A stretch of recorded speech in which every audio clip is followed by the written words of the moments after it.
बच्चों नमस्कार, good morning. हाँ तो बच्चों, आप देखें कि जो दीपावली की छुट्टियां हैं वो और उनसे पहले कुछ इलेक्शन वगैरह का भी इंटरव्यू आ गया था। तो इस तरह से आप ये देख रहे हैं कि वी आर स्टडिंग टुगेदर, साथ साथ हम लोग पढ़ रहे हैं after a very long interval.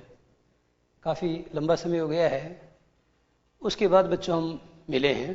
तो आप ज़रा देखेंगे कि इसमें जो जो टॉपिक हमने छोड़ा था वहाँ से मैं अपनी बात शुरू करता हूँ। डायरेक्ट और इनडायरेक्ट नरेशन आपको हम समझा रहे थे और उनमें बच्चों बहुत सारी महत्वपूर्ण बातें आपको बताई थी। अब जरा आपको एक सेंटेंस देता हूँ, जरा ध्यान देना बच्चों आप।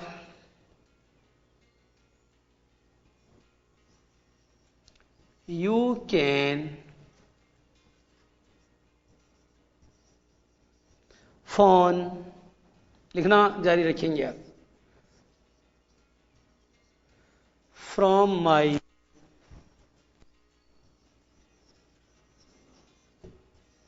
ऑफिस राज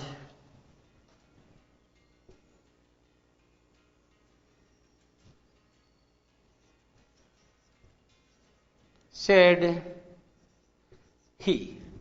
अब बच्चों सेंटेंस को जरा गौर से देखो आप। इस सेंटेंस के माध्यम से मुझे आपको यह समझाना है कि आप लोग क्या करते हो बच्चों। आपके दिमाग में क्या रहता है कि ये रिपोर्टिंग वर्ब है। क्या ये रिपोर्टिंग वर्ब है बच्चों, और तुम्हें यह आदत पड़ी है कि whenever you are given a sentence to change from direct to indirect narration, जब कभी आपको दिया जाता है कोई वाक्य डायरेक्ट से इनडायरेक्ट नरेशन में परिवर्तित करने के लिए, तो आप बच्चों रिपोर्टिंग वर्ब को ढूंढते हो। तो अब तक जितने वाक्य पढ़ाए हैं आपको, उन सब से आपने ये निष्कर्ष निकाल लिया होगा कि reporting verb is in general found at the beginning of the sentence. Reporting verb सामान्यतः वाक्य के प्रारंभ में पाई जाती है, लेकिन बच्चों कभी कभी क्या होता है कि ये जो रिपोर्टिंग वर्ब है ना, जरा ध्यान दो, एट द बिगिनिंग, यानी ये आपको सेंटेंस के शुरू में मिल जाती है। कभी कभी क्या होता है बच्चों,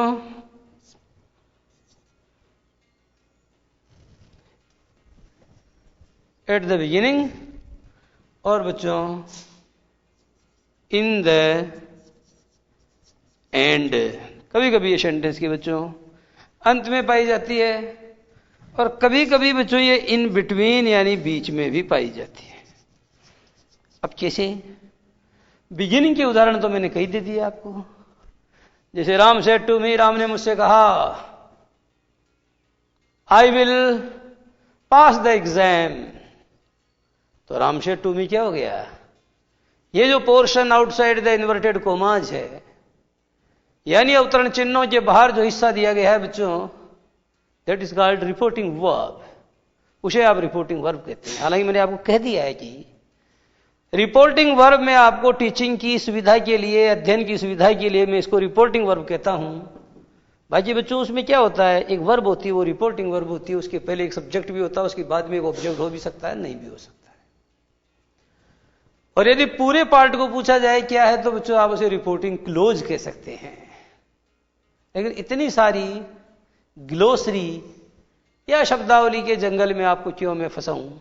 मैं तो सीधे सीधे ये समझाना चाहता हूं कि वह पोर्शन जो इन्वर्टेड कोमाज के अंदर पाया जाता है, बच्चों यहां भी इन्वर्टेड कोमाज लिखिएगा, वह पोर्शन जो इन्वर्टेड कोमाज के अंदर पाया जाता है, जैसे ये अंदर पाया जा रहा है, तो बच्चों ये पूरा क्या है, ये पूरा रिपोर्टिंग वर्ब नहीं है। जो अंदर पाया जाता है रिपोर्टेड स्पीच है, और जो बाहर पाया जाता है वो reporting verb.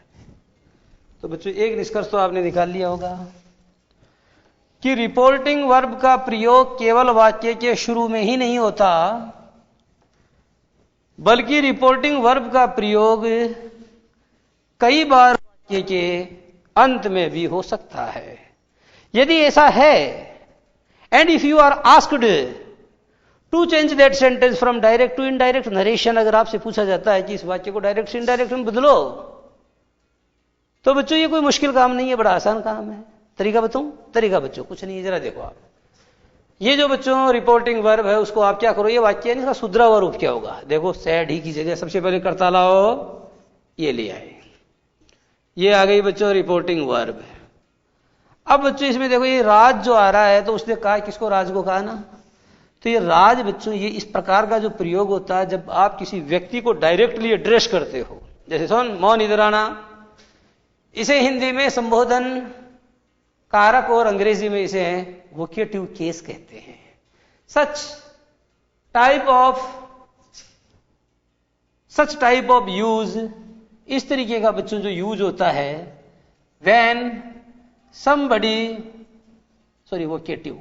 when somebody is addressed directly by you, जब किसी को आपके द्वारा डायरेक्टली एड्रेस किया जाता है, आप नाम लेके जब किसी को संबोधित करते हैं तो उस नाउन का प्रयोग बच्चों वोकेटिव केस में होता है। क्लियर हो गया है? अब बच्चों आप क्या करोगे? ही शेड, अगर ऑब्जेक्ट नहीं आता तो ये वाक्य यही खत्म हो जाता, टू नहीं लगता, लेकिन ऑब्जेक्ट आ रहा है तो आप क्या करोगे? ही शेड टू, किसको कहा उसने? राज को। ये राज बच्चों यहां आ गया। अब कोमा लगाओ। अब देखो ये पूरा उतार दो, कहो क्या? You can phone from my office.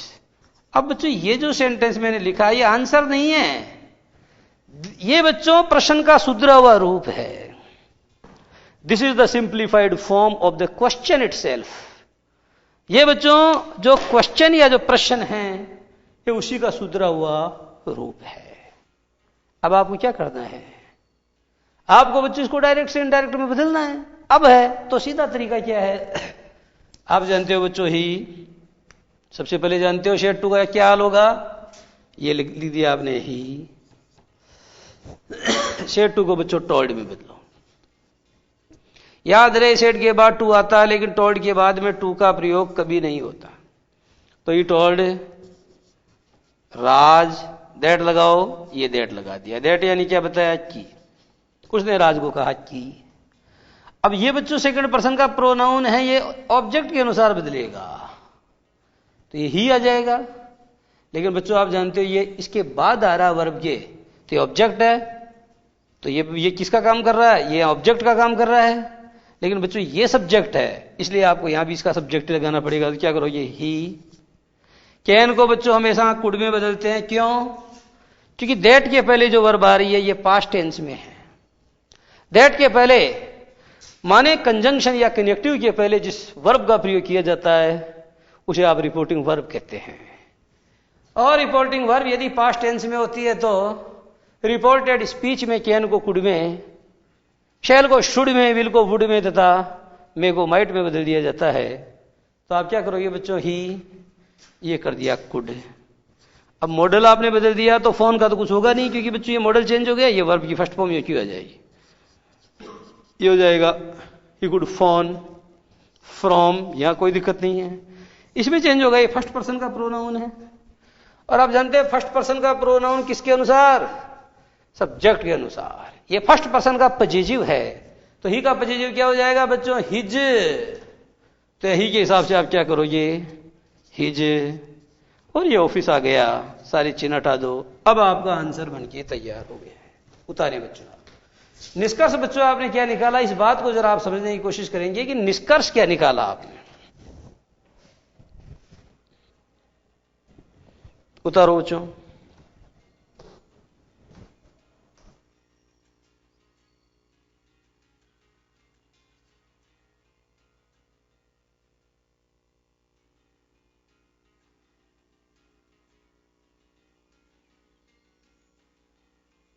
आपने कुछ नहीं, यही निकाला होगा और यही निकालना चाहिए था आपको। क्या निष्कर्ष? निष्कर्ष बच्चों आपने इसमें यह निकाला होगा कि भाई रिपोर्टिंग वर्ब जो है उसका प्रयोग केवल सेंटेंस के शुरू में नहीं होता, बल्कि बच्चों कई बार रिपोर्टिंग वर्ब का प्रयोग कहां होता है? कई बार रिपोर्टिंग वर्ब का प्रयोग at the end of the sentence, यानी वाक्य के अंत में भी हो सकता है। कभी कभी बच्चों क्या होता है,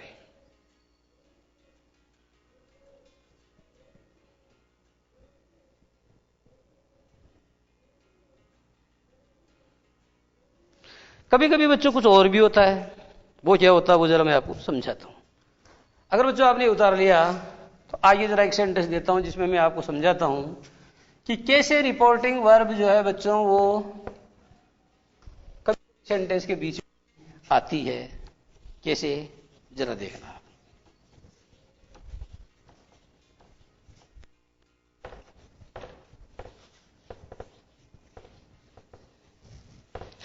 एक सेंटेंस है बच्चों, बहुत प्यारा सेंटेंस, ये कुछ किसी कॉम्पिटिटिव एग्जाम में पूछा हुआ है। तो सेंटेंस क्या है जरा देखना बच्चों। I came from Ambala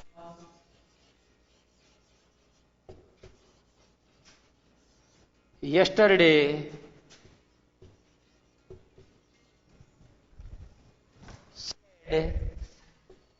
I came from Ambala yesterday said Naresh. ठीक है, एंड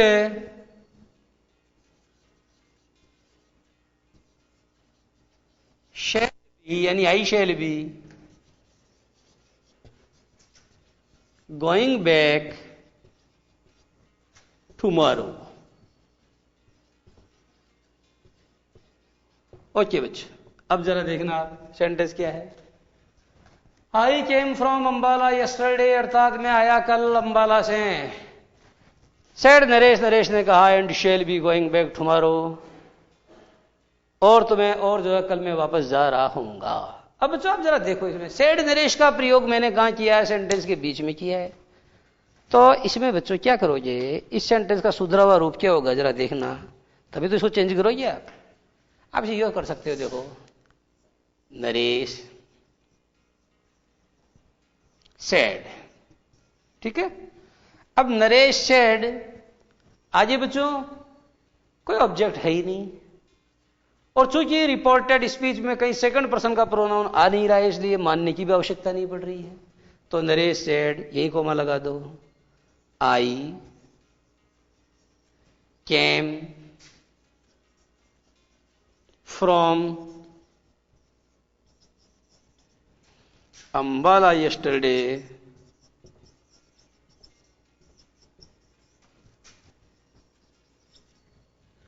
एंड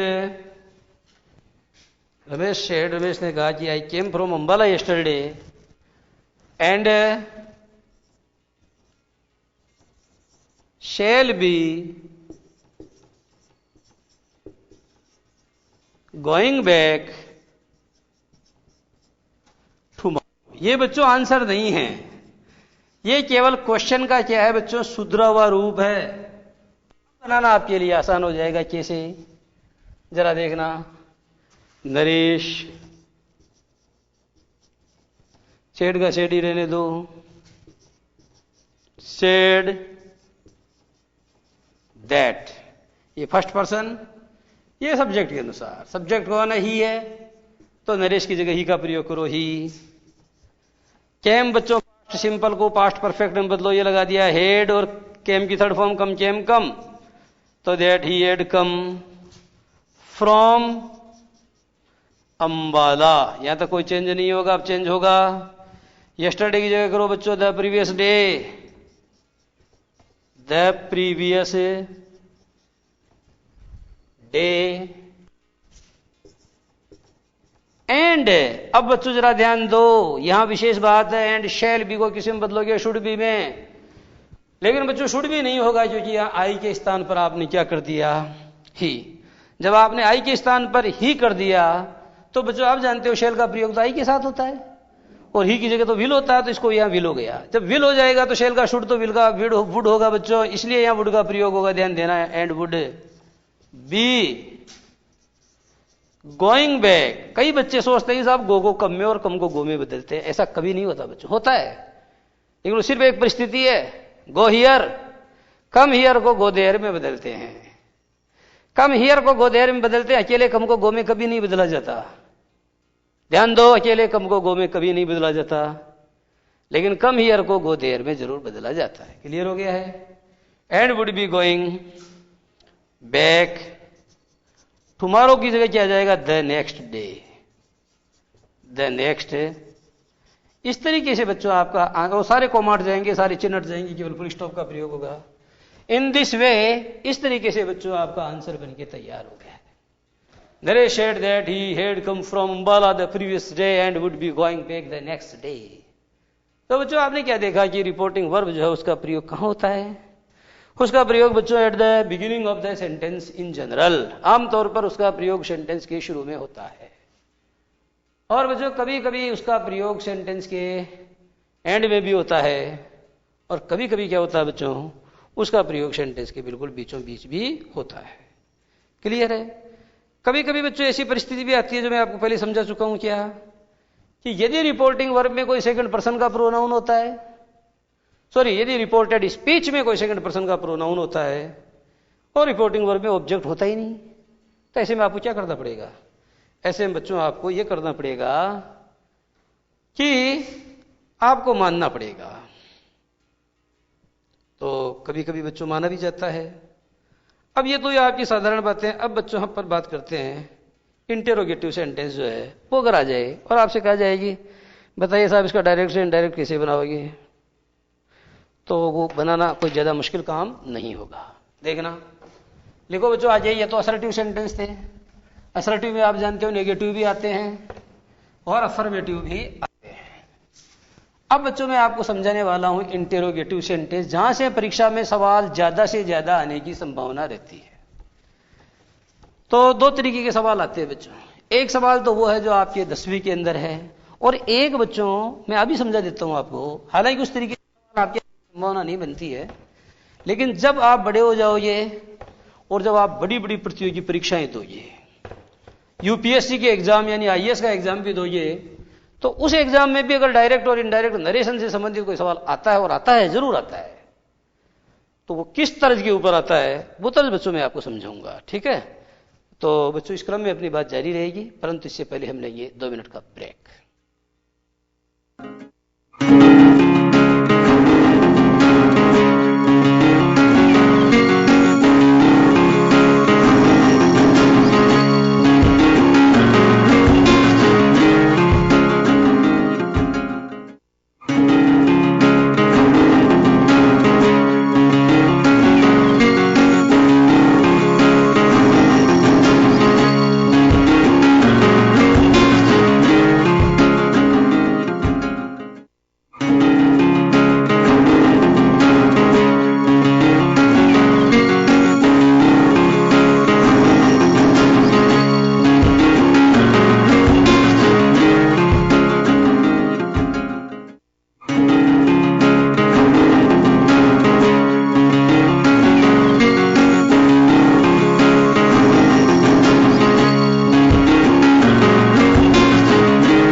हाँ तो बच्चों अब अपन बात करेंगे इंटेरोगेटिव सेंटेंस के ऊपर। तो ध्यान से समझना बच्चों इस बात को, क्योंकि मैं आपको लिखाऊंगा कम और समझाऊंगा ज्यादा।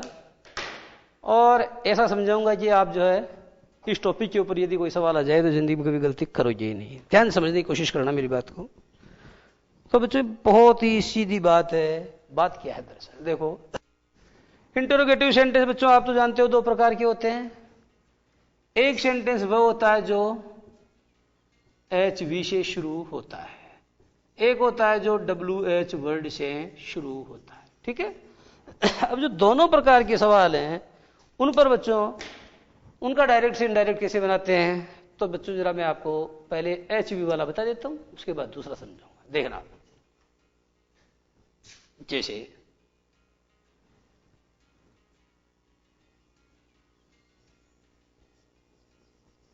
शी सेड टू मी, वह मुझसे बोली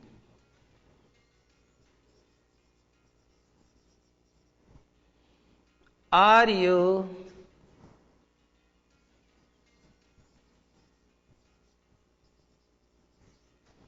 वर्किंग नाउ, क्या तुम अभी काम कर रहे हो। अब आपने मुझसे पूछा कि सर उसने आपको बताइए क्या पूछा, वो आपसे क्या बोली, तो मैं कहूंगा उसने मुझसे पूछा कि क्या मैं उस वक्त काम कर रहा था। उसने मुझसे पूछा कि क्या मैं तब काम कर रहा था, तो पहला परिवर्तन क्या होगा बच्चों, रिपोर्टिंग वर्ब को शी, आपने अंत में क्या देख लिया, क्वेश्चन मार्क। ये क्वेश्चन मार्क आपको जैसे ही मिले RV को आस्क्ड में बदल दो। ये हो गया बच्चों आस्क्ड।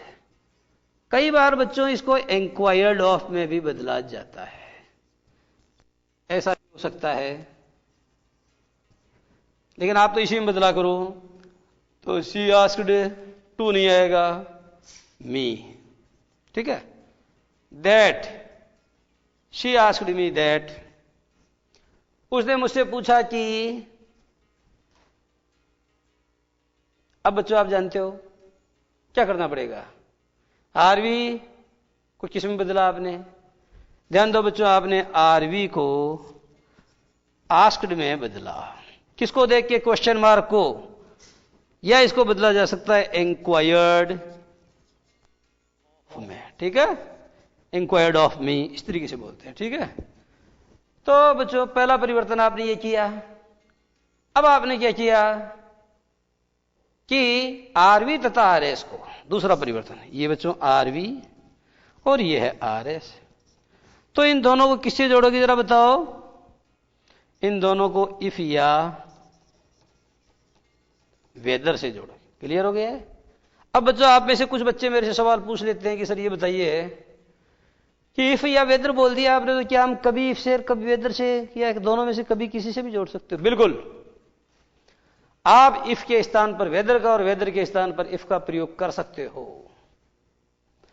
बिना किसी अपवाद के, विदाउट एनी एक्सेप्शन, बिना किसी अपवाद के बच्चों ये इंटरचेंजेबल हैं। इफ का प्रयोग कर दो या वेदर का प्रयोग कर दो, इससे कोई फर्क नहीं पड़ता है, करता चाहे कोई सा भी हो। ठीक है। अब जरा देखो, आइए, तो मैंने आपको क्या किया बच्चों, शी आस्क्ड मी दैट, ये लगा दिया मैंने इफ। अब कुछ बच्चे कहेंगे सर हम तो वेदर लगाएंगे, वेदर लगा लो भाई, क्या दिक्कत है, वेदर भी एक ही बात है। She asked me that if. अब बच्चों ये बताओ कि प्रश्नवाचक वाक्य है तो इसको साधारण वाक्य में बदलेंगे, और जब प्रश्नवाचक वाक्य को साधारण वाक्य में बदलेंगे तो HV जिसका प्रयोग सब्जेक्ट के पहले हो रहा हो वो सब्जेक्ट के बाद चली जाएगी। तो आप क्या करोगे बच्चों, यहां से देखो, आप इसको छोड़ो, ये यू सेकंड पर्सन का प्रोनाउन है बच्चों, और ये वर्ब के पहले आ रहा सब्जेक्ट है, तो हमें इसका सब्जेक्ट ऑब्जेक्ट का सब्जेक्ट चाहिए, तो क्या हो जाएगा, आई। अब ये क्या हो जाएगा, यू आर वर्किंग, तो इसको आई एम वर्किंग, लेकिन बच्चों इज एम आर को वाज वर्ब में बदलो, तो आई के साथ क्या आएगा, आई वाज, आई वाज।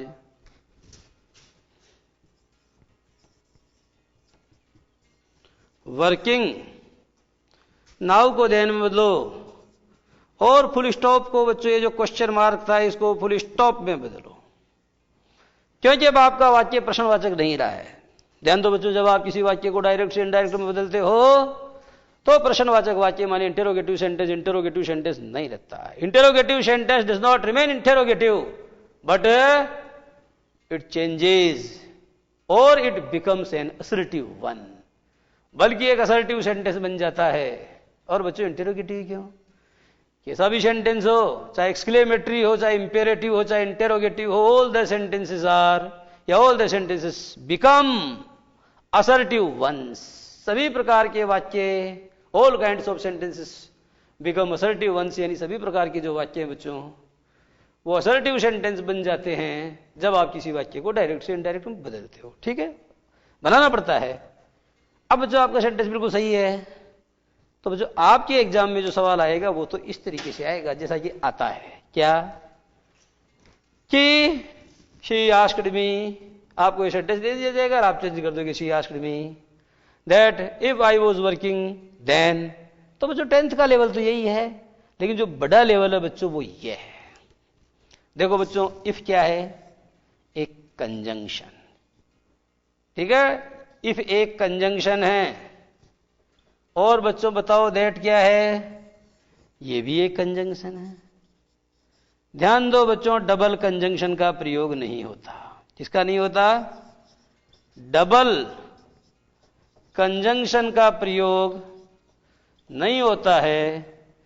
इसलिए क्या करना पड़ेगा? इसे हटाना पड़ेगा। आ गई समझ में? आपको बच्चों इफ या विद्र के साथ में दैट देकर के एरर दी जाती है और वो एरर आपको निकाल के क्या करना पड़ता है? सेंटेंस को इंप्रूव करना पड़ता है। तो जैसे ही came very close to me, वह मेरे बहुत पास आया, and asked that if I could lend him some money. अब बच्चों दैट भी आ रहा है और इफ भी आ रहा है। ध्यान दो बच्चों, दैट, इफ और वेदर के साथ दैट का प्रयोग कभी नहीं होता है, और यदि हो रहा है तो इस प्रकार के सेंटेंसेस को इंप्रूव करने के लिए आपको इफ या वेदर से पहले क्या हटाना पड़ेगा? दैट हटाना पड़ेगा। एक बात क्लियर? आइए बच्चों, अगर ये बात क्लियर हो गई है तो क्या क्या जाना बच्चों आपने? यदि कोई प्रश्नवाचक वाक्य है और वो हेल्पिंग वर्ब से शुरू हो रहा है, यदि कोई प्रश्नवाचक वाक्य माने इंटेरोगेटिव सेंटेंस और वह किसी हेल्पिंग वर्ब से शुरू हो रहा है, तो आप क्या करोगे बच्चों? सबसे पहले रिपोर्टिंग वर्ब को आस्क्ड या इंक्वायर्ड ऑफ में बदलोगे।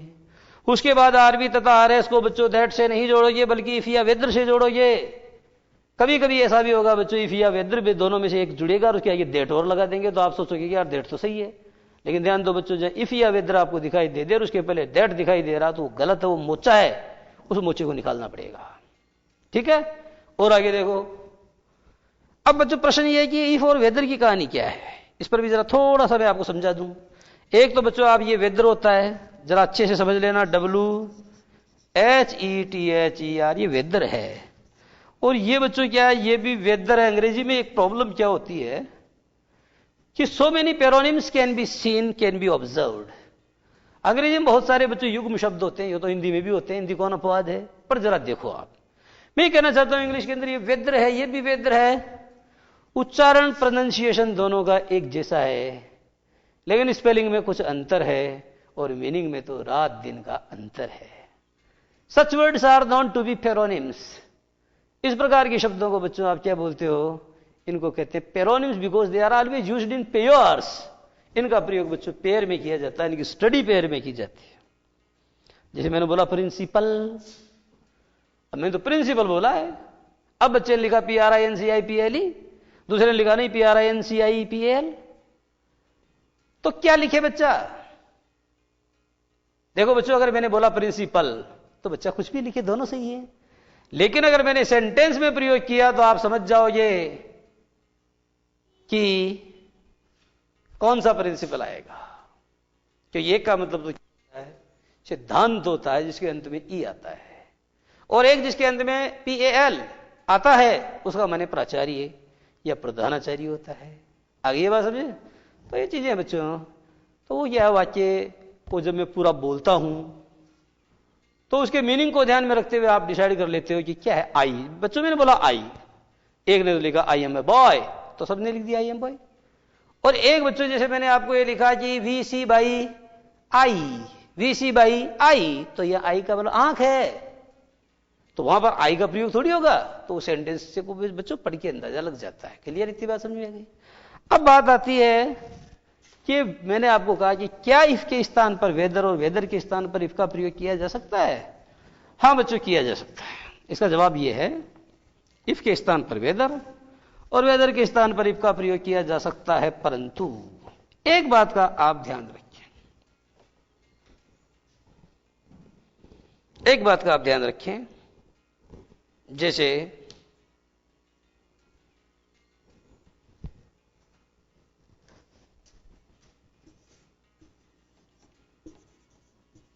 सलमान सेड, सलमान बोला। ध्यान देना बच्चों, आर यू सलमा और सुल्ताना। सलमान सेड, सलमान बोला, आर यू सलमा और सुल्ताना, बता तू कौन है, तू सलमा है या सुल्ताना, जरा नाम तो अपना बतलाना। तो Salman said are you Salma और सुल्ताना। अब बच्चों इस सेंटेंस में क्या करना है आपको, जो बातें आप समझो तो पेच आपके बच्चों अपने आप समझ में आ जाएगा। कहां पर उलझन है, वो उलझन अपने आप समझ में आ जाएगी। उलझन क्या है? सलमान सेड। अब बच्चों समस्या ये है कि सलमान तक तो कोई समस्या नहीं है, लगा दिया आपने सलमान, और ये भी अपने को पता क्वेश्चन मार्क आ रहा है, तो ये आ गया आस्क्ड। लेकिन बच्चों यह प्रॉब्लम है क्योंकि पर्सन का प्रोनाउन है, यह ऑब्जेक्ट के अनुसार बदलेगा, ऑब्जेक्ट है नहीं। तो बच्चों आप अंदाजा लगाओ कि यहां मैं क्या मानूं। तो बच्चों मैं मानूंगा सलमान सेड टू हर। ऐसा क्यों? क्योंकि आगे लड़की का नाम आ रहा है, इसलिए बच्चों मैं शी मानूंगा। अब आप जानते हो शेड के आगे शी तो आ नहीं सकता, ऑब्जेक्ट आएगा, तो मैंने हर मान लिया। अब बताओ क्या बन जाएगा? सलमान आस्क्ड जाता है बच्चों, मानना जरूरी था। सलमान आस्क्ड हर, सलमान ने उससे पूछा, ये छोड़ दो, सेकंड पर्सन यू है, इसके अनुसार किसी में बदल जाएगा। पहले बच्चों क्या लगाओगे? ये लगा दिया आपने if. Salman asked her if, इसको छोड़ो क्योंकि वाक्य को अपने को साधारण बनाना है, तो इसको बच्चों मैंने बदल दिया शी में, शी।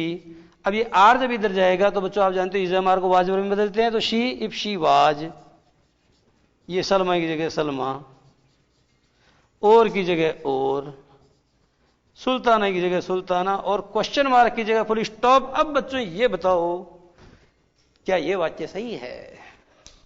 तो अधिकांश बच्चे, मोस्ट स्टूडेंट्स, अधिकांश बच्चे, अधिकांश विद्यार्थी जो हैं वो इस बात को मानेंगे, इस बात को स्वीकार करेंगे कि ये वाक्य बिल्कुल सही है।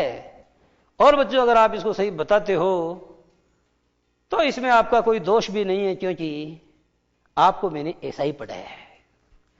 लेकिन बच्चों मैंने आपको गलत तो नहीं पढ़ाया, लेकिन अब तक जो बात मैंने बताई वो बच्चों आपको पूरी नहीं बताई। अब मैं आपको पूरी बात बताता हूं। इफ के स्थान पर वेदर का प्रयोग किया जा सकता और वेदर के स्थान पर इफ का प्रयोग किया जा सकता, कोई प्रॉब्लम नहीं है। लेकिन एक प्रॉब्लम है। वो प्रॉब्लम क्या है बच्चों? अगर आप बताओ मैंने यहां लगा दिया बट आल्सो, आप ही बताओ मैंने यहां लगा दिया बट आल्सो, तो आप जानते हो जिस सेंटेंस में बट आल्सो आ जाए उसमें नॉट ओनली आना जरूरी होता है कि नहीं होता है ना? नॉट ओनली बट आल्सो का पेयर है, जोड़ा है।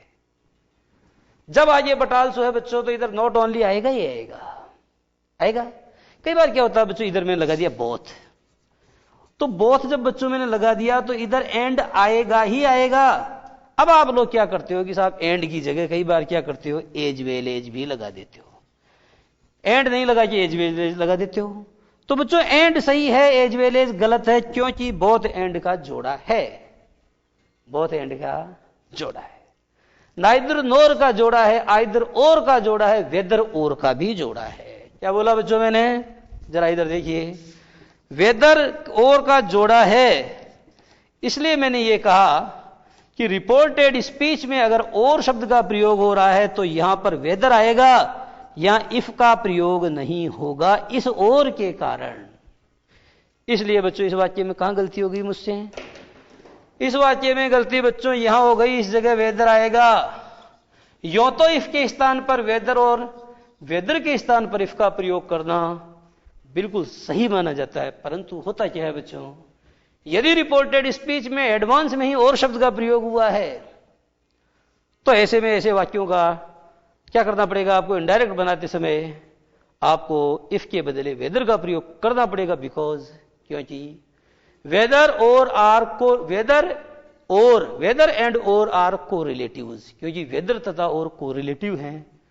मैं कहना चाहता हूं कि उनके मध्य सहसंबंध है, मैं कहना चाहता हूं कि उनके मध्य सहसंबंध है, इसलिए उनका प्रयोग बिल्कुल साथ साथ होता आया है, होता है। ठीक है। अब बच्चों इंटेरोगेटिव सेंटेंस की एक कहानी तो आपको समझा दी मैंने, HV वाले सेंटेंस। अब जरा दूसरा वाला पार्ट समझा देते हैं।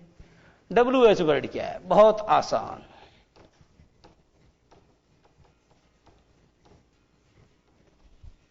WH वर्ड में बच्चों आप जानते हो WH वर्ड क्या होते हैं? WH वर्ड बच्चों वो होते हैं जो WH से शुरू होते हैं। जैसे कौन कौन से? जैसे बच्चों एक तो होता है हु। अब हु यानी क्या होता है? कौन। और हु का एक बन जाता है, इसका ऑब्जेक्टिव फॉर्म होता है हुम। WHOM, होम माने किसे। एक होता है हुज, हुज माने किसको। आ गई बात समझे? तो बच्चों आप ये देखो कि इस तरीके की स्थितियां आती है तो क्या करना पड़ता है। इस तरीके की स्थितियां आती है तो कुछ नहीं करना पड़ता है। अगर मान लो WH वर्ड है तो बहुत आसान है बच्चों। एक सेंटेंस से अपनी बात क्लियर करता हूं और बात को समाप्त करता हूं, जरा देखना। शी शेड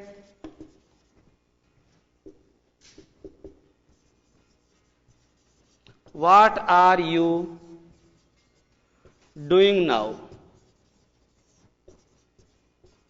अब बच्चों देखो आप, शी शेड, ये शी की जगह शी लगा दिया। शेड की जगह तो आस्क्ड करना पड़ेगा क्योंकि आज ये प्रश्नवाचक चिन्ह आ गया है, क्वेश्चन मार्क। She asked. अब बच्चों समस्या यहां है, ये क्या समस्या है? सेकंड पर्सन ऑब्जेक्ट के अनुसार बदलेगा। तो शी शेड टू मी, ऐसा कर दिया मैंने। ठीक है, मी भी कर सकते हो, हर भी कर सकते हो, हर भी कर सकते हो, हिम भी कर सकते हो। तो मैंने इसके हिसाब से कर लिया। She asked me, she asked me that what. यहां तो कोई दिक्कत ही नहीं है। अब बच्चों क्या है कि इसको उधर ले जाना पड़ेगा, तभी तो सेंटेंस साधारण बनेगा। तो यू किसके अनुसार बदलेगा? मी के अनुसार। तो मी का क्या हो जाएगा? आई। इसको इजामार में बदलो, आई वाज। डूइंग का डूइंग और नाउ की जगह देन। अब बच्चों जरा सेंटेंस बोलना, आंसर क्या है? She asked me that what I was doing then. उसने मुझसे पूछा कि तब मैं क्या कर रहा था। वाक्य पूरा सही है बच्चों, केवल एक गलती है, वो ये क्योंकि यहां WH वर्ड बच्चों खुद कंजंक्शन का काम करता है। ध्यान दो, पहला परिवर्तन आरवी को किस में बदलोगे? आस्क्ड में बदलोगे। लेकिन बच्चों कनेक्टिव जो है, ध्यान दो, ये आरवी है, ये RS है। दोनों को किससे जोड़ोगे? जो WH वर्ड है बच्चों, वो WH वर्ड खुद ही कंजंक्शन का काम करेगा, इसके अलावा किसी अन्य कंजंक्शन का प्रयोग नहीं करोगे। तो ऐसे सेंटेंस में क्या होता है बच्चों? WH वर्ड के ठीक पहले आपको क्या दे दिया जाता है? दैट देकर के सेंटेंस में एरर उत्पन्न की जाती है। तो ऐसे वाक्यों में से वो जो दैट है बच्चों, उसको हटा करके आपको सेंटेंस को इंप्रूव करना पड़ता है। तो इस तरह से बच्चों आपने देखा इंटेरोगेटिव आपके खत्म हो गए हैं। आगे वाली क्लास में आपको इंपेरेटिव सेंटेंस बताएंगे। तो इस तरह से आज की बात यही समाप्त, और आगे वाली बात अगली क्लास में। नमस्कार।